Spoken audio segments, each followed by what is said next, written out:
Well, Dan, if you want to give a little bit about what you do, your profession, and how you led up to starting your business. Super. Yeah. Well, we started Monkey Brain Promotions 2011, and it was born from another broader branding and marketing business that we were running at the time. We were helping a lot of our clients develop their brand identities and their logo marks and product branding and so on and so forth. And we found that there was an opportunity to help them take that branding and apply it to promotional giveaways. And at the time, we were working with other distributors to brand products and for them to provide their customers. And we saw an opportunity in being able to buy direct from suppliers and kind of close the loop a little bit for our customers, saving them money and also kind of ensuring the quality and appropriateness of the giveaways. And so that's how we started Monkey Brain. And today we've focused exclusively on promotional products. So that's what we do today, and we kind of sell it as an avenue to helping companies promote their brand and their business for whatever audience they may be trying to reach, whatever they may be trying to communicate about their offerings and their services, and really provide a memorable keepsake that they can give to their staff, to their supporters, to their customers, and so on. Yeah, that's amazing. When you were making like the transition to focusing more on promotional products, like what was the process like?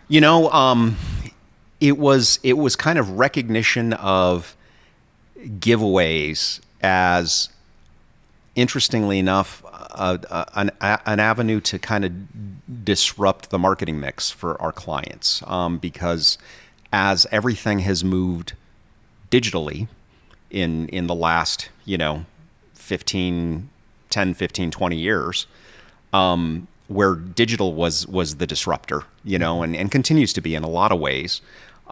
It seems like tactile has kind of been relegated to kind of stepchild status in terms of the marketing mix. Where now it's like you can plug people into your email mechanism, into your social media platforms, into all manner of other sorts of communication channels, but nothing garners attention and awareness like actually putting them something in front of them. Yeah, and putting something in front of them that they have to unbox, that they have to handle, that they have to interact with, and hopefully that's attractive enough that they want to keep it, and that it earns a spot on that in that coveted real estate on their desktop, near their computer, or in their car console, or on their refrigerator, or in on their kitchen counter.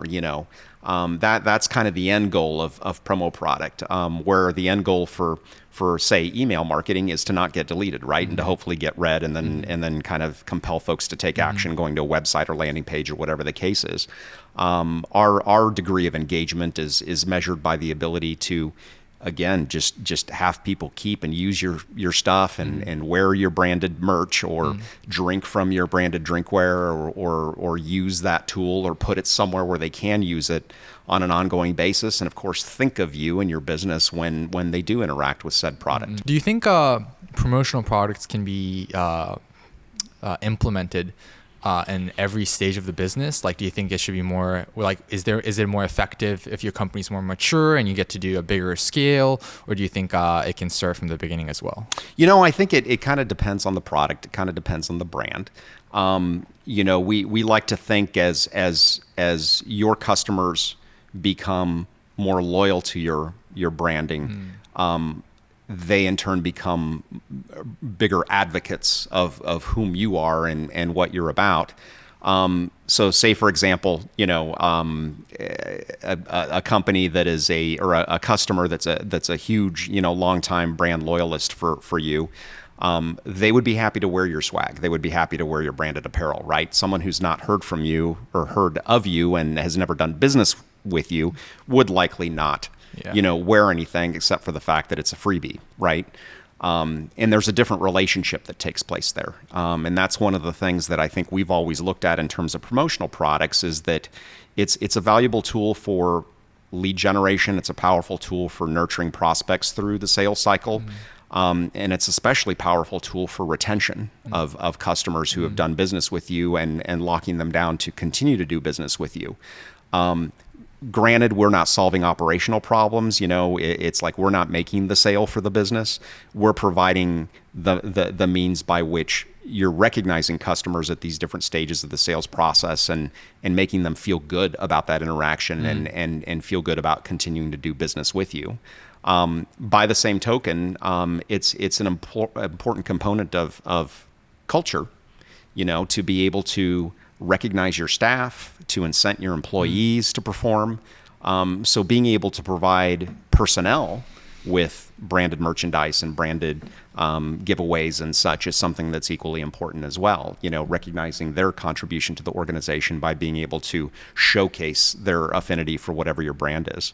It seems from where I look at, I see, because we go to events, shoot corporate events and stuff, and we see promotional products. Is that like the best time to, send out promotional products, or do you see other how? I'm trying to think about how to phrase this. What's the effective way of giving out promotional products to your prospects or clients? It's giving it thought. Yeah. Number one is an important consideration. Oftentimes we'll have the dialogue with companies that are, hey, we're going off to a trade show. We're going off to an in-person event. And we're expecting, there's going to be 2,500 people in attendance at this event. We need 2,500 of something to give away, right? Their scale for success is just that people walk away with said item. What happens to it in follow-up, if it's kept, if it's used on an ongoing basis, what sort of impression it elicits about the business that they're taking away this product from is very seldom part of the equation. And it should be, right? It should be because of the fact that 2,500 people being in an event, these are not all your primary target, right? Yep. There needs to be a consideration for, number one, are these folks in the market for my business and what I'm selling? Are they existing customers of a competitor? Do they even know what it is that my business is offering, right? So being able to kind of look at that pool of opportunity and slice and dice it a little bit is valuable. And this is where, true marketing hasn't always been part of the thought process when planning giving away your ad specialties, right? Recognizing that there are folks that are going to come into your booth that would never do business with you in a million years, right? They're going to take whatever freebies you have within arm's reach and they're going to walk away and they're not going to give you the time of day and follow up, right? So why would we invest a significant amount of money to provide them something that's, fancy and quality and high end and so on and so forth? They're going to take whatever's there. They don't care. And then there are folks that are genuinely curious about who you are and what your business is, and they will take the time to have a conversation with your booth personnel, right? And ask who you are and what you do and what you offer, and this is who we currently use, and how do you guys fit in, and maybe there's a potential opportunity for follow up. So it would seem to me that they would warrant something else, something different that you would provide them, just for taking a moment to come by and to engage your team and learn a little bit more about who you are and what you do. And then there's another level, right, where folks are invested in your brand and your product on seeing you at an event. They do have a worthwhile conversation with your sales team. They are genuinely interested and they are eager to receive follow-up after the fact, right? So there's an even third level of what you would provide those folks so that they take it back, from this trip to wherever they went for the convention, the conference, the trade show, right? And they remember fondly what that interaction was. And then when they receive the follow-up phone call from the person who they met at the trade show or some other, sales assignee, it's a conversation that they look forward to take to the next level. And then there's even another category, which would be folks who you're already doing business with, right? And these are folks that are prime referral opportunities, right? Because they've already done business with you. They've already understood the value that you bring to their operations in helping them make money or helping them, do whatever it is that they do. So therefore, they kind of warrant almost some little VIP consideration, right? We appreciate that these folks are already, in our orbit. They're already part of our business family. We want to thank them and recognizing them for doing business with us. They're coming to the booth just to kind of say hi. But we want them to know that we care about them. We appreciate their business. We appreciate their ongoing referral to other peers and colleagues of theirs. And we're going to give them something super cool, that warrants consideration. So there we've already kind of sliced and diced this big, huge mix of 2,500 potential, impressions over the course of an event, and created opportunities for a different level of discussion and a different level of giveaway for all the folks in that group that in turn will hopefully pay off and provide us a little bit better return on investment than just doing this blanket shotgun approach and giving everybody the same, piece of swag that we hope they don't throw away, as they leave the event.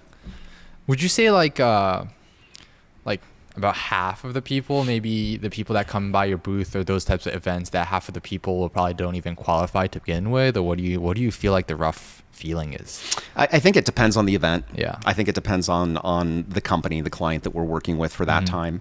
I think anybody in marketing and promotions, and certainly in event planning, will say that there's a lot of events that are perhaps mismatched between the exhibitor and the event itself. And it's interesting because I have the conversation with my clients plenty of times when they come back from a conference and you ask them how'd it go. Well, if they're coming back with the same amount of stuff that they left with, right? Was that a successful event? A lot of time, a lot of effort, a lot of unfulfilled conversations that you're having with folks on the trade show floor. A lot of feelings of kind of why are we here if we're not generating stimulating interest.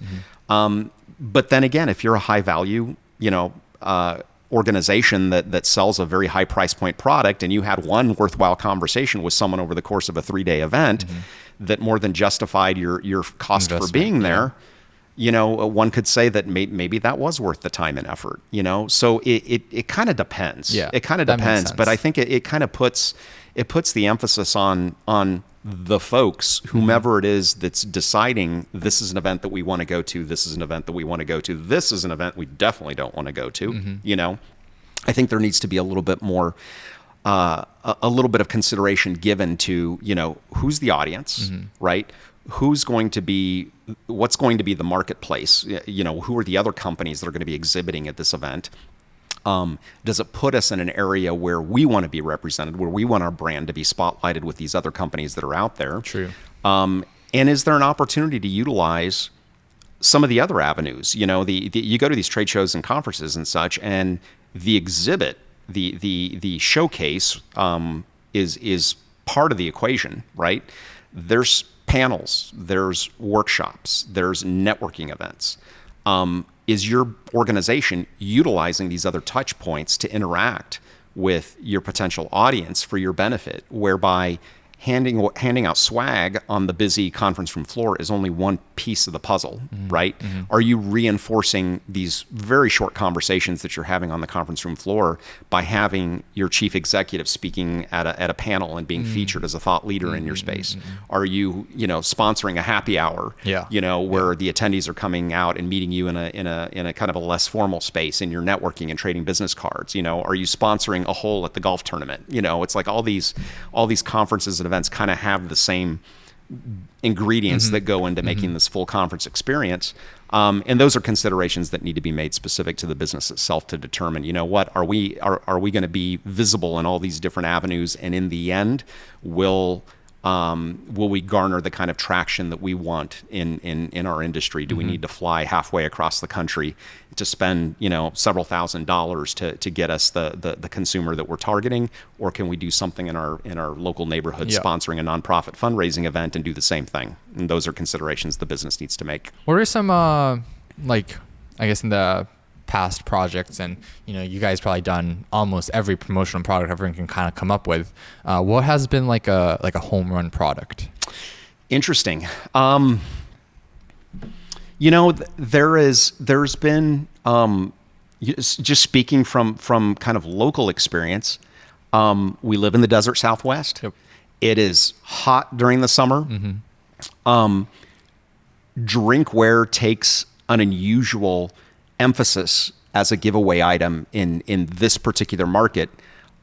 Reason being because you have plenty of people walking around with what looks like a scuba tank size, water bottle, Yeah, right? yeah. That's 60 ounces plus, right? They do that in Arizona during the summer. You're never more than arm's reach away from your water bottle, right? And in some cases, you have these massive, huge bottles that you sell here locally.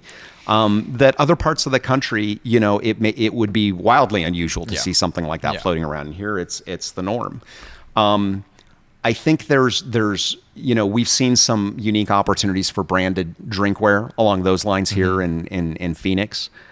We've seen some unique opportunities, again, kind of capitalizing on heat with cooling towels, where cooling towels are a popular item in other parts of the country, perhaps oriented more towards fitness and working out and exercise and such. In Arizona, it's the kind of thing that boy, a cooling towel will just make things comfortable when you're driving to the grocery store, right? I can also see people like at the event immediately using the product as well. Absolutely, yeah, absolutely. And what's neat about cooling towels is they've become an item that is certainly the decoration of which has grown with technology, where it used to be that a solid color cooling towel could be printed with a one color imprint of your logo at one end, but nowadays we're able to offer all sorts of full color edge to edge dye sublimated options where we can do a cool step and repeat sort of pattern of your company's logo with a variety of colors and graphics that really makes it kind of an exciting brand impression for your business. And that's one of those areas where we've had clients of ours that have been excited to hand out something as high use as a cooling towel in the middle of summer, but the reaction we get is on the graphics that are put on this item, and that people are just excited to have it because it features their school logo or their company mascot or whatever the brand is that we're showcasing. And that makes it extra exciting as well. So I think being able to leverage, being able to show that your company is kind of paying attention to the local market, and the fact that it's the middle of June, and the temperatures are only going to get warmer from here forward. How can we help people be more comfortable? Think of our brand in the process while they're doing something around the house or outdoors. But know that given the unique circumstances that we have in the desert Southwest, putting our brand within arm's reach of them taking a drink or them, kind of cooling themselves off is going to be a win for everybody. Yeah, that makes complete sense. Have you guys had like something that was like a little bit more unique or out of the box that was like quite a hit or success or got a lot of attention? One story in particular, I'm gonna tie it to what I just talked about because I think it's unique in terms of the category application.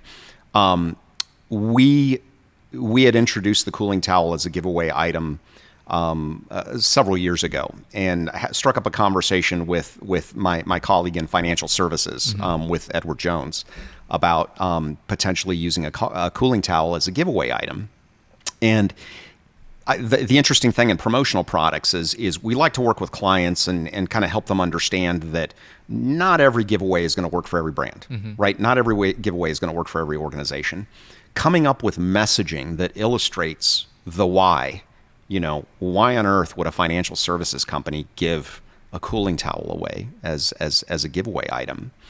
And we came up with messaging around the giveaway item that really touted, don't sweat your retirement. And being able to build the dialogue with both existing customers and potential customers around the fact that, we live in the desert Southwest. We're speaking to an audience, by the way, who's older, right? Your safety is a critical concern when you're working outside or when you're spending time outside in the middle of summer. It's downright dangerous. Take precautions to protect yourself. Make sure you're doing the steps that you need to do to stay hydrated, stay cool, and stay comfortable. And also use this cooling towel to help you, be safe outdoors in the desert heat. You have all this stuff that you need to worry about during the summer in Arizona. The one thing we don't want you to worry about It's your retirement. Is your retirement. I In your see. retirement. If you're worried about your retirement, we should have a conversation. We don't want you to worry about your retirement. So don't sweat your retirement. Give us a call. We'd love to talk to you. Da da da da da. And it worked nicely. And it's a nice, seamless message, but it's one of those things that connects a product that wouldn't intuitively be tied to someone who's thinking about financial services or financial services concerns or retirement or investing. But it really provides a very direct through line for having that conversation and the representative opening that door and saying, how do you like the cooling towel that we sent you? Have you been using it? What have you been working on in the yard? And, what have you been doing this summer? And by the way, who's handling your retirement planning? Could we have a conversation? And it works very nicely in that regard. Yeah, no, that was smooth. I can see how just giving the product wouldn't work, but with the messaging, yeah, that was pretty convincing. I didn't know where you were gonna take it, but that was pretty convincing. Absolutely. Yeah. I want to go into a little bit more about your personal life outside of the business. I know that you're a judge for barbecue grilling. I am. Yeah. I want to hear about it. How did you get started in that? Like, let's talk about some grilling. Absolutely. Love it. Oh boy. This is its own discussion. Yeah. This is its own conversation. I'm a big fan of barbecue. I grew up in Kansas City. I learned enough barbecue and barbecue lore and history and heritage growing up that it made me dangerous as I got into adulthood and kind of built my own skills and learned to cook. I also have family throughout Texas. My big sister in particular is in Central Texas. So being able to draw on the Texas heritage of barbecue, the Kansas City heritage of barbecue, and now finding myself in the desert Southwest, I'm a fan. I'm a fan of the style of cooking. I enjoy and appreciate all manner of barbecue. A couple of years ago, I myself and my brother took the time to become certified as Kansas City Barbecue Society competition judges, which was kind of a neat experience in and of itself, just to learn about kind of the technical aspects of barbecue competition judging and what you're looking for and what the different categories are and how judging your brisket is different from judging your ribs, is different from judging your pulled pork and your poultries and sausages and everything else. And I've since had the opportunity to judge a couple of different barbecue competitions in ensuing years. It's been a neat experience because it's taught me a lot about my own preparation of barbecue and has helped me appreciate different ways and styles and approaches to grilling and barbecue and smoking. It's competition barbecue is quite a bit different than restaurant barbecue. There's obviously a fair bit of overlap between the two. But the things that are done that competitions do to prepare a bite of a worthy bite for the judges to enjoy and to score is different than the product that restaurants are putting out for, Is it because like the preparation is so crazy that the restaurants, it wouldn't be sustainable to feed a lot of people? Is that what's the difference? It's knowing that you have judges that are scoring your performance in this particular event with one bite, right? Diners coming into a restaurant are eating a complete meal. And their score is them walking away with a great experience and coming back, right? Yeah.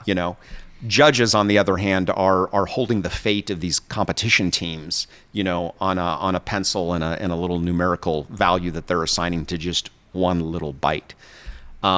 So the approach that barbecue teams have in creating that bite, in doing a variety of things to the chicken thigh, to disassemble it, to season it, to inject it, to refabricate it, and to put it on in the entry box to ensure that as a judge, I'm going to pick it up a certain way and I'm going to take one bite out of it and it's going to be the most remarkable bite in the world, right? You hope your diners in your restaurant are taking a million of those bites over the course of enjoying your chicken thighs that you're serving in your restaurant. But the reality is you have volume to consider. Yeah. You're not focused on putting just 6 competition caliber, chicken thighs on a judging table, right? You're feeding hundreds of people, if not thousands of people that are coming through your doors on a daily basis, right? Sure. So it's the approach is a little bit different. The appreciation there is still there for me, though. It's like I love the competition piece, and I can participate in the competition piece at a level where I'm just in heaven with every bite that I'm able to take, because I had the opportunity 2 years ago to judge at the American Royal World Series of Barbecue in Kansas City, which is the top of the Mount Everest, so to speak, for competition cookers. Boy, and it was hard to find a flaw in anything, because the caliber of preparation that you're dealing with, the caliber of smoking that is taking place there is so spectacular that you're actually trying hard to find flaw in everything that you're eating, because it's so remarkable, right? And there it's more of the challenge is more of an endurance exercise, because you're going through, you're trying. I think we might have had 7 different competition categories in which you were tasting a variety of different entries, and by the time you get to the end of the competition day, you've been doing nothing but eating meat for 4 hours, and then you get to trying brisket at the end, which is like one of the heavier meats that you can try in barbecue. But again, it's remarkable, and it's spectacular, and it helps me inform my own thinking about how I prepare food and the process that I go through. Because some of these things that you're tasting in competition, the nuances of which are mind blowing, and it's neat to participate in, and it's neat. I dare say it's informed kind of my thinking about dining in general. I think anybody who's had an opportunity to work in and around food service, your perspective on being a diner and going out to eat and appreciating what, your server does and what the busboy does and what the bartender does and what's happening in the back of the house and the cooks and all the prep people and everything else, it's different than when you're just coming into the restaurant and you're like, serve me. I think it helps you appreciate the whole chain of events, particulars. Absolutely, because it's not a singular thing that puts this food in front of you. It's a team dynamic that everybody does their part to ensure that you as a diner are walking away with a great experience. So I've always appreciated that nuance to judging and being able to perhaps appreciate a little bit more what goes on behind the scenes. What is, if you had to say top 3, it doesn't have to be in particular order, your favorite restaurants to grab barbecue from? Oh boy. Without a doubt, locally, I'm a huge fan of Little Miss Barbecue. They do Texas style barbecue. Scott and Becky Holmes, who own Little Miss, she came from Central Texas, I believe. And that's where they kind of brought that sort of understanding and that mad skill set to create some spectacular barbecue. And just the style of service that they do heralds from that part of the country, which is neat, which means, you have a line out the door before the doors open. And once the doors open, you're taking care of all these folks coming through, ordering at the counter, giving them lots of tasty treats over top to kind of, whet their appetite. And when you're done, you're done. So some folks in line may not get the beef ribs. Some folks in line may not get the sliced brisket. Some folks in line may not get the turkey. But that's the nature of smoking meat. It's not something that's done on order, right? It's something that's an overnight process. And once you're done serving, you're stuck until the next day having to come back and order, which is okay. Yeah. It creates a demand. Totally. For the kind of food. Little Miss is opening up their 3rd location in the Valley. They've taken over the what was the old Honey Bears location in downtown Phoenix on Central. Okay. And they have signage up there, so I'm expecting they're probably due to open here in the coming months, which is very exciting. So the fact that they've started with the one location that was down by the airport, opened up a second location in Sunny Slope, and then finally a third location in downtown Phoenix would be an indication that the local market has certainly accepted them, and they're doing wonderful things. There's lots of other barbecue restaurants and lots of other restaurants in town that serve good barbecue, but I'd be president of their fan club if I could at Little Miss, because I think everything that they're doing is pretty spectacular, and the opportunities that we've had to take other friends of ours to enjoy Little Miss, I feel has brought them into the fold of being barbecue enthusiasts, because they are doing something special. So it seems like Little Miss is your favorite. If you have to say, is there any other honorable mentions? Oh gosh, we're in the Northwest Valley, so we're fans of Haymaker. It's another family-owned business. I wouldn't call it a barbecue restaurant, nor am I a fan of pulled pork, but they do a fantastic pulled pork at Haymaker, which I really, really like. I am a fan of ribs as well, and I find Barbecue, which is over on... Is it Bot Barbecue? What? Barbecue. Barbecue. Yeah. Okay. Over on I-17 and about Dunlap area. That's the location that's close to us, but they do have a couple other locations around the valley. They have some pretty spectacular both beef and pork ribs that they serve. Not to mention a remarkable mac and cheese that really stands out, and they have a great what they call broasted chicken, which is really good. You've not been to barbecue? No, yeah. I gotta check it out. You have to check it out. Yeah, it's fantastic. Good. I'd almost call it like down home country. Just feel good. Cooking. But again, another restaurant that's not necessarily known for barbecue, but that they have barbecue on the menu and they do it right. You guys really like sparked a fire in me for grilling. That's good. Yeah. I've never, I don't think I've ever been this excited about grilling. That's awesome. Yeah. For me, I think, giving it a try yourself, now have a way deeper appreciation when I go eat out at those places. And I'm like, wow, like it's so soft. Like some of these ribs just fall off from just right off the bone. Right. And you grill at home and it's still, I love it. I still, there's something about it of like starting the fire and then putting it on and spending the time and preparing it. And then it's on your plate and you eat it and you're satisfied. I'm happy. Tastes great. But, there's a different type of feeling when you go out and then eat their stuff and it's like, ooh. You're like, absolutely. Yeah. It's very, barbecue's very primal. It is. Man, meat, flame. Yeah. But it's what I find tremendously exciting about it is every time you barbecue, and I'll tell everyone, and when I say barbecue, I'm referencing both grilling and smoking. I'll always tell new barbecue enthusiasts as they're getting into using their Big Green Egg or their Traeger or their Weber Smoky Mountain or whatever equipment it is that they invest in to start cooking on, keep a journal, take notes when you're cooking, and if what goes right, what goes wrong, because it's always a science experiment every time you go, right?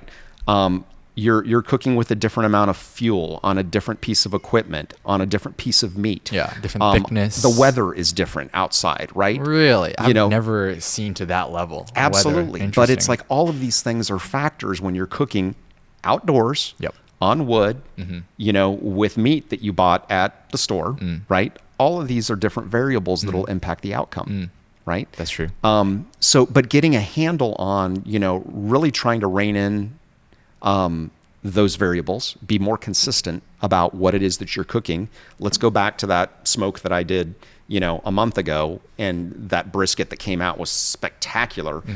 Let me go back to my notes and see what was successful about that, what worked about it, and what didn't work about it, and let's change some things and try some new. And that, to me, that's kind of the exciting piece of barbecue. Yeah. Is that it is a bit of a moving target for us backyard enthusiasts, right? Restaurants have it kind of figured out. Yeah. But the restaurants are themselves sourcing from the same supplier, the same cut of meat, prepared and trimmed the same way, seasoned the same way, right? So they've gone through that exercise of being consistent as possible to ensure that what they're putting on the plate for the diner is remarkable and memorable. When you and I are going through the same exercise, unless we're being diligent about all those parameters, it's always a guessing game for us. And, we hope to heck after 10 to 12 hours of smoking that what we're going to be serving our family and friends is not going to, go in the trash. But it's exciting to understand all the steps of that process and being able to come out the other end successful. Totally. When you were first grilling, we're kind of going side note, but have you, like, now I bet it's less, but when you were doing first grilling, like, did you have like bad batches? Like, we do it and then it comes, yeah. So like, I've done that a couple times. I tried brisket and I've tried it twice. And the first time I spent 3 hours and it really didn't come out. It was undercooked, obviously. And then next time I did more research and I did like probably like 9 hours on the griller, and it was overcooked, and it was just disgusting. I think that was like a new type of emotion that I had of like preparing, checking on the grill every 30 minutes or an hour, like entire day. Like I don't think I really even left the house because the grill was running. Yeah. And then like I finally open up everything and it's just like, oh, like dinner's not here, guys. That's sorry. Funny. Yeah. That's funny. Yeah. But you know what? That's part of the payoff though, because I've heard it said before that if we could cook a brisket on an easy bake oven, everyone would be doing it. That's right? True. What's the easiest way you can ensure a quality result at the end? You mentioned brisket. Brisket is, the Mount Everest of smoking, right? It's hard. It is difficult. And yes, you will likely screw up many a hunk of cow before you finally get an end result on your brisket where you're like, wow, this is good. I've had the fortunate opportunity to school my wife in barbecue, right? And she's got a fantastic palate for good barbecue because we've been to some of the most amazing restaurants around the country. And when I slice, a brisket coming off the smoker and she takes that first bite and nods, it's like, I know it's a winner, right? It's taken a while to get there. It's taken a long while. And that's very tricky because you're spending on, a 10 to 15 pound brisket, you're spending 60, 70, 80 bucks on the low end for a big hunk of meat that you're literally going to babysit for 15 hours, right? When all is said and done, you don't want that to suck, right? You want it to be fantastic. And it is so deflating when it's not fantastic, but by the same token, when it's awesome and it's spectacular and it tastes like butter, that is truly rewarding. What a neat experience. But it takes time. And it does take a lot of screw ups and a lot of overdone, underdone, and everything in between to get to a point where you can confidently prepare something like a whole brisket and know that it's going to turn out awesome. Yeah, now I'm getting hungry. I know, right? Yeah. Our bad for scheduling this over lunch. I want to talk about a little bit about cadence horsemanship, and if you could also tie it into how you kind of, it's your experiment field with your promotional product, and kind of give us the overview of what's happening over there. Absolutely. Absolutely. So our other family business, in addition to Monkey Brain Promotions, is Cadence Horsemanship. It is a horseback riding instruction program, a lesson program that we run from the family barnyard in North Peoria. The riding facility that we have is just under 2 acres. We have about 14 horse stalls on property. We board horses a couple miles down the road as well. We run between 60 and 70 riding lessons per week during the lesson season, which right now we're in the middle of summer. So we do a summer camp. We do 6 weeks of summer camp that we run in lieu of lessons because of the heat. But come fall, we'll be back to doing our full lesson program. My wife is the cowgirl, and she's the brainchild and the lead trainer and instructor in the program. She came from a family background of owning horses, but it was never a career avenue for her. She came out of corporate HR. But then several years ago, we found ourselves at a spot in her career where she was deriving much more enjoyment and satisfaction out of her hobby of working with horses at the family property versus her full-time job of doing corporate HR. So we had the conversation of perhaps building a business that would cultivate her interest and passion for horses. And so we started Cadence Horsemanship at that time. we dabbled in a few other areas of the equestrian business, offering different types of workshops and clinics and partnerships with local saddle clubs and running a parade team and competition teams and a variety of different things before we kind of finally found our niche in doing foundational horseback riding lessons. We have students as young as 4 all the way up to 80. The lion's share of our student population are all our grade school and high school age kids. And along the way, we've been able to create a student instructor program where we take some of our advanced riders who in turn help my wife in the arena giving instruction to some of the younger kids. So we have, the student, this instructor development program leans on our preteen and teenage girls, providing them the opportunity to give lessons to other folks, other kids at varying degrees of experience with horseback riding. The program is also a program partner for the Arizona Cactus Pine Girl Scouts. So we offer a half-day horsemanship clinic for Girl Scout troops from all over the state that come to our barn to spend 3 to 4 hours with us to learn about equine anatomy, nutrition, and horse tack, and riding fundamentals as well.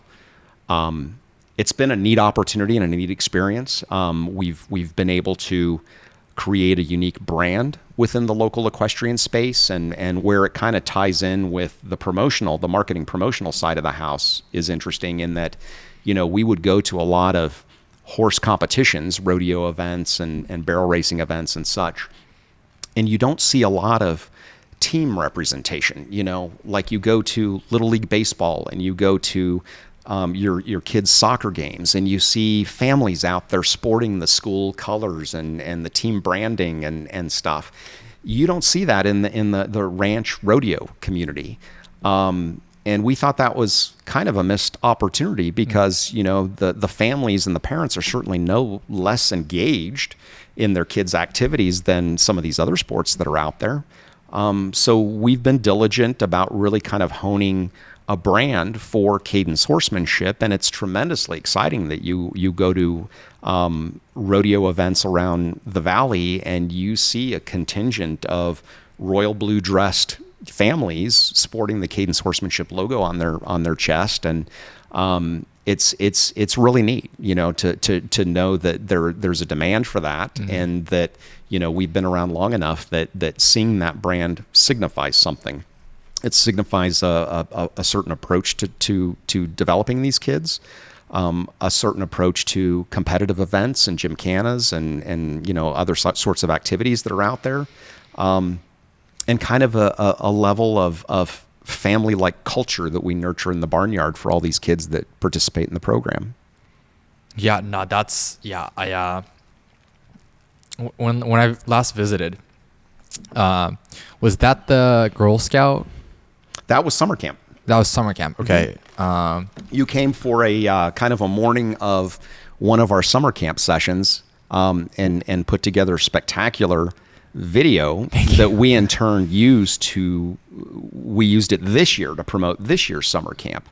What you were able to do was to grab a couple of the different activities that we used during our summer camp, showing the kids interacting with horses both on the ground and mounted. But it really provided a good taste for folks that might be contemplating a summer camp activity for their kids to see what kind of stuff their child will get to do if they come to summer camp this year. And it made our barnyard look really cool. Yeah, I mean, you guys do have a cool facility, and I'm just surprised, like the cleanness of the barnyard. Yeah. Because sometimes that's not the first thing that you associate it with, but yeah, it was like really well kept, and the program is very successful. You guys sell out so quick. It's hugely popular, and to your point about the cleanliness of the facility, a barnyard and livestock, is a foreign area for lots of folks. It's tough. You have big animals and a lot of dirt, and you have poop and a variety of things that make it a very kind of inhospitable, unattractive place for families coming in from the suburbs, right? And my wife and her team are diligent about keeping a spotless facility within reason. Again, Yeah, we're of course. dealing with dirt and animals. I mean, it's only so clean.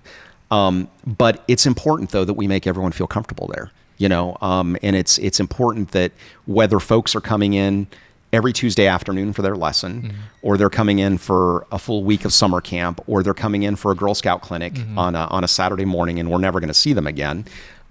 We want to make sure they feel comfortable there, and we want to put the focus on the animals and the introduction to these animals and an understanding and appreciation of what being with a horse, having a horse, owning a horse, appreciating a horse, what all that entails. And that's been a critical part of kind of the culture that we've created around the barnyard is making sure that the focus isn't on the junk that we have all over the place that you have to walk around in order to get to, seeing the animals. We want to make sure that the space is accommodating and welcoming, and inviting, and all of that goes into play as well with keeping the horses healthy and happy, making sure they're well taken care of. Our herd is, they don't want for much. They have, we have a great team of farriers and our vet team and everything from dental to, grooming and feed. It's like, you name it. It's like there's a lot of facets that go into kind of maintaining a herd at the level that we do, but we're tremendously proud of the fact that, we call on these horses.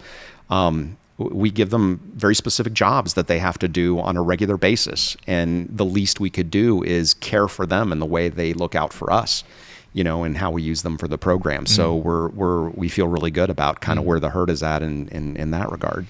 Something that I was a little, I guess, surprised or not surprised, something that I didn't put into consideration is that when you guys mentioned that it's tremendous confidence builders for the kids of interacting with horses, and once you guys mentioned that, like, that makes complete sense, but like, can you share a little bit about how that goes about, or how the horses are helping the kids build confidence? Absolutely. Our audience is, out of 60 to 70 riding lessons a week, we have maybe 2 boys. So you could very easily surmise that our sweet spot in terms of our population that we're serving are preteen and teenage girls who we know have a lot going on. Nowadays they deal with so many issues and so many things and so many challenges in their school and just at home and, in their social circles and online and everything else. And there's a unique connection that we see when young girls come into the barnyard and they interact with these animals. They connect with them, they relate with them on a very different level than their male counterparts. Men are from Mars, women are from Venus, right? And it's neat to see that connection they make with them. But to go even beyond that, the ability to manage yourself in a physical space with 1,000 to 1,500 pound animal. Oh, yeah. You need to be confident. You need to be assertive. You need to be very clear about your communication. You need to be very clear about receiving communication and instruction. So there's a partnership that these young people know about when they're in the barnyard and they're working with these animals.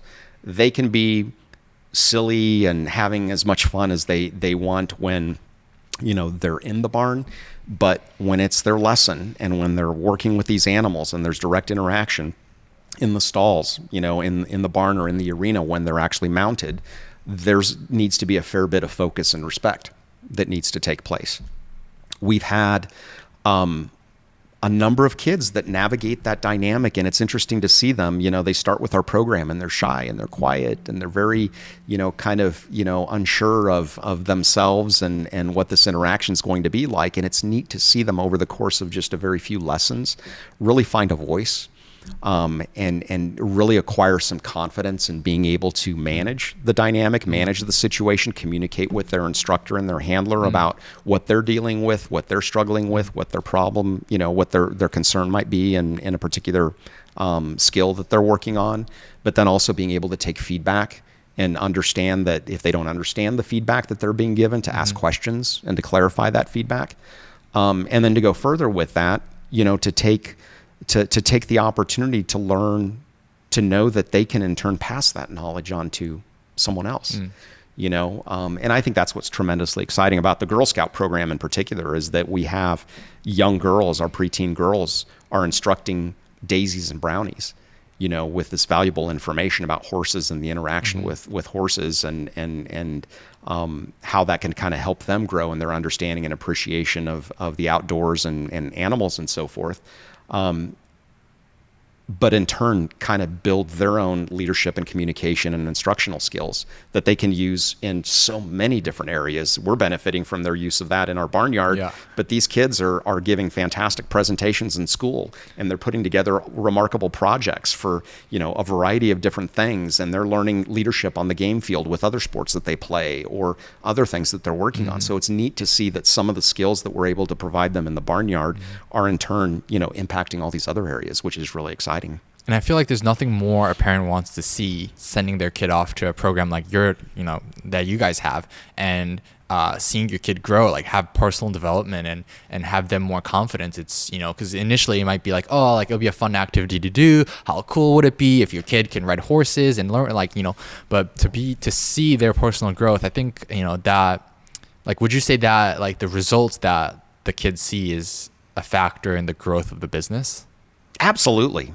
Yeah, absolutely. Yeah. Because I think if they want to bring in little Susie to sit on the back of a horse that they can tool around in the arena for, 45 minutes to an hour, there's a lot of opportunities to do that all around the valley. The fact that they're coming into an environment where it's a very close-knit family space, very family-friendly space. It's an area in which the child's development and awareness for not only being able to manage a horse in that capacity, being able to manage a variety of horses in that capacity. The fact that we have such a diverse herd of breeds and types of horses as well provides a unique opportunity for them. But their ability to create that interaction, not only with the animal, but with their instructor handler, to be able to communicate back and forth with them, to be able to handle all facets of leading to that riding experience, because as long as the child is big enough and mature enough, the expectation is they come into the barn and they see the lesson list for the evening. They know what horse they're assigned for their lesson. They lead their horse out of the stall, tie it to the tie out post. They proceed to groom, pick hooves, brush the horse down, bring tack out of the tack room, tack their own horse. If they're unable to do that on their own, they have a handler assisting them, or a student instructor assisting them through that process, taking their horse into the arena for the beginning of their lesson, mounting, starting their ride, cooling down, and then doing the whole thing in reverse on the back end, untacking the horse and putting the horse away and getting, the next group of riders ready to go. All of that stuff comes into play. We're not the venue that kids can just show up and have a horse ready and they jump on and they again tool around for 45 minutes. There's more to it than that. We learned a long time ago that we don't do our parents any favors by sending their child home saying, I want a pony, I want a pony, I want a pony, right? That's easy, right?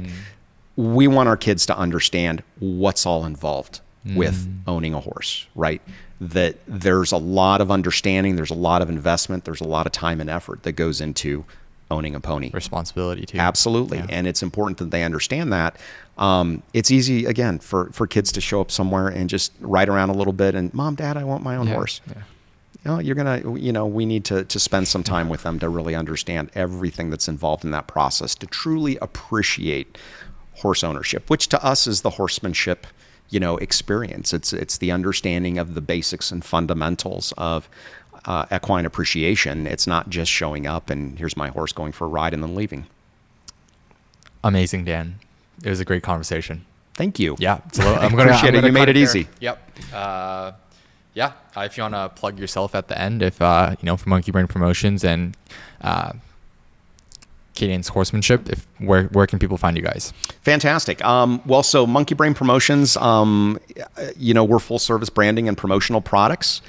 they can find us at monkeybrainpromo.com.